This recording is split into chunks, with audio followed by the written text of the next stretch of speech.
અને હવે જોઈએ સમાચારો વિસ્તારપૂર્વક તો દ્વારકામાં રખડતા ઢોરોનો નવરાત્રિમાં પણ ત્રાસ જોવા મળી રહ્યો છે। નવરાત્રિમાં ચાલુ આરતીએ એક આંખલો ઘૂસી ગયો હતો। આરતી સમયે ટોળાની વચ્ચે આંખલો ઘૂસતા દોડધામ મચી ગઈ હતી। નવરાત્રિમાં આરતી ચાલી રહી હતી। મોટી સંખ્યામાં ભક્તો માતાજીની આરતીમાં જોડાયા હતા અને એ સમયે રખડતા ઢોર એટલે કે આંખલો આ ભીડની વચ્ચે અચાનક ઘૂસી જતા લોકો ભયભીત બની ગયા હતા। નવરાત્રિમાં આંખલો ઘૂસ્યો હતો। દ્વારકામાં રખડતા ઢોરના ત્રાસથી સ્થાનિકો પરેશાન થઈ ચૂક્યા છે। અનિલ લાલ અમારી સાથે જોડાઈ ગયા છે।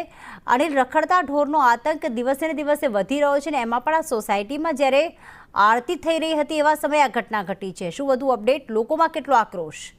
જી પ્રીતિ, ચોક્કસથી વાત કરીશ કે ગઈકાલે રાત્રે જે ગુગરી બ્રાહ્મણની ગરબી ચાલે છે નવરાત્રી અને વર્ષોની પરંપરા મુજબ જે નવરાત્રી ચાલે છે ત્યારે જે આંખલાઓનો ખાસ કરીને જે ત્રાસ છે દ્વારકામાં, ખૂબ જ દ્વારકા શહેરમાં ત્રાસ છે અને અવારનવાર જે ક્યાંક ને ક્યાંક જે ટ્રાફિક હોય છે ત્યાં આંખલાઓ વચ્ચે ઘૂસીને આતંક મચાવતા હોય છે અને લોકો ભયભીત થઈ છે।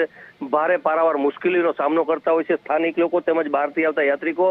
અને જે ગઈકાલે રાત્રે જે ગરબીની અંદર આંખલો ઘૂસતાની સાથે જ અફડાતફડીનો માહોલ મચી ગયો હતો અને ખાસ કરીને કહી શકાય કે નગરપાલિકાના તંત્રએ આવા જે તહેવારો ઉત્સવ દરમિયાન ક્યાંક ને ક્યાંક જે આંખલાઓને છે ને તેમને યોગ્ય જગ્યાએ નિકાલ કરવો જોઈએ, જેથી કરીને લોકોમાં પરેશાનીનો ભય ઉભો ન થાય ને ક્યાંક ને ક્યાંક આંખલાને કાયમી ધોરણે નિકાલ કરે એવી વ્યવસ્થા લોકોની પણ માંગ છે। જી પ્રીતિ। આભાર અનિલ તમામ વિગતો માટે।